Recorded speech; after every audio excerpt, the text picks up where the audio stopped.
Merhaba. Daha önce kefirle ilgili bir paylaşım yapmıştım. O videoda kefirin sağlık üzerine etkileri, kefirin faydaları ve güvenli bir bölgeden bahsetmiştim. Kefir süzerken veya kefir mayalarken nelere dikkat etmeliyiz demiştim. Şimdi de kefir tanelerimi sakladığım, bakın buzdolabında böyle bir kap içerisinde bir sürü kefir tanesi var. Biraz sonra bunu ayrıntılı inceleyeceğiz. Sütte bekletiyorum. Çünkü süt şekeri, laktoz kefir tanelerinin besini. Suda bekletmiyoruz demiştik. Tekrar hatırlatayım. Asla kefir tanelerini suda bekletmiyoruz. Çünkü ozmolik denge bozuluyor ve kefir taneleri hızla bozulabiliyor. O yüzden besin gerekiyor. Besin de laktoz. Şimdi videoda sizlere güvenli bölgeden bahsetmiştim. Şimdi biraz açayım onu. Güvenli bölge için öncelikle ocağımızı yakıyoruz ve şu böldüğünüz alanı mikrop varsa arındırıyoruz bu alevle beraber. Ve işlemi yapacağımız malzemeleri kettle'da ısıttığımız, kaynattığımız suyu soğuyup ılıdıktan sonra böyle bir temiz bir kavanoza aldım. Eller çok güzel yıkanıyor, dezenfekte ediliyor gerekirse. Ve kefirimizi de bekleyen kavanozu da bu şekilde ateşe yakın bir noktada açıyoruz ve bekletiyoruz. Bakın şu bölge güvenli bölge. Bu bölgede şu an herhangi bir istemediğimiz mikrop yok. Ekipmanlarımızı kaynar sudan önce bir geçirdik. Metal kaşık kullanıyorum. İyi kalite bir metal kaşık. Tahta kaşık kullanmıyoruz kefirde. Hatta yapılan çalışmalar var. İyi bir metal hiçbir şekilde kefir tanesini öldürmüyor. Bunu da öyle bilmekte fayda var. Süzgeç olarak kaliteli bir metal süzgeç kullanıyorum. Şimdi temizledik ekipmanları. Ilık suyumuz var. Kefir tanelerini daha önceki videomda bahsetmiştim. 5-6 mayalamada bir bakımını yapmak gerekiyor. Şimdi bakımı yapmak için de birlikte alev eşliğinde yapalım. Alevli ocağı olmayan, elektrikli ocağı olanlarda ocağı açarak çok da fazla harlı olmasına gerek yok. Normal alev ilk başta fazla açılabilir, ondan sonra kısılabilir. Bakın bu gördüğümüz ortam bizim çalışma ortamımız şu an. Ve ilk olarak tanelerimizi koyduğumuz, şimdi taneleri beraber, evet, şu an diplerinde çünkü su dökmemin amacı diplerinde kefir taneleri yapışmış olabiliyor. Evet, bu burada beklesin, gene yakın bir noktada beklesin.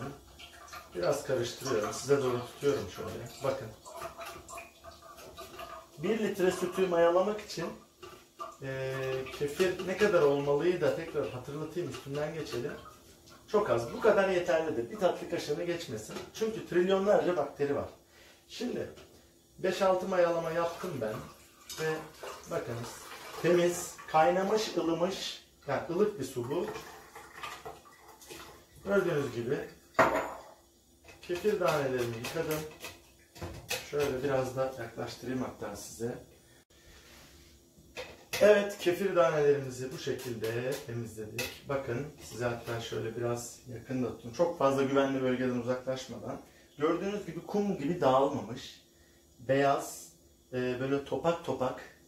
Bakın hatta şöyle aleve de yakın tutayım. Bir kefir tanesi. Bakın ne kadar sağlıklı. Koku yok, mis gibi kokuyor. Biraz daha geçirelim sudan. Şu an kefir tanelerinin bakımını yaptık. Ve bundan sonrasında artık kefir tanelerimizi tekrar buna koyup üzerine mümkünse kaliteli bir sütle, UHT süt de olur. Çünkü steril süttür UHT süt. Hiç bakteri olmaması mevcut mikroorganizmaların, yani faydalı mikroorganizmaların da yaşamasını sağlayacaktır. Şimdi onu izleyelim. Evet, UHT sütümüzü gene güvenli bölgenin olduğu yerde dolduruyoruz. Ve alevimiz hala yanıyor. Ortam hala güvenli. Şimdi dikkatli bir şekilde, şurada da olabilir, şöyle kefir tanelerini yuvasına koyuyoruz. En güvenilir ortam.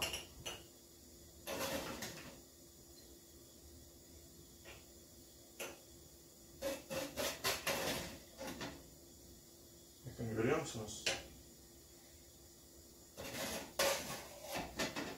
Ve hiç kalmadı. Artık bu kısım yıkanacak. Kapağı da şöyle hafif aleve yakın yakıyorum ki bir herhangi mikrobiyal bir şey varsa. Ardından kapatıyorum ve ocağı kapattım. Artık kefir tanelerimiz sütün içerisinde güvende bekliyor. 7 ila 10 gün kadar bekleyebilir bu ortamda. Zaten videonun başında da gördünüz, kefirleşme oluyor bekledikçe. Kefirleşme oluyor. Uzun süre beklemişse onu direkt bu şekilde dökebilirsiniz. Az sürede bir yeniliyorsanız sütü, kefir yaptıysanız buradaki sütü bile, yani buradaki kefiri bile içebilirsiniz. Hiçbir sıkıntı yok. Artık bunu buzdolabına +4 dereceye kaldırabiliriz.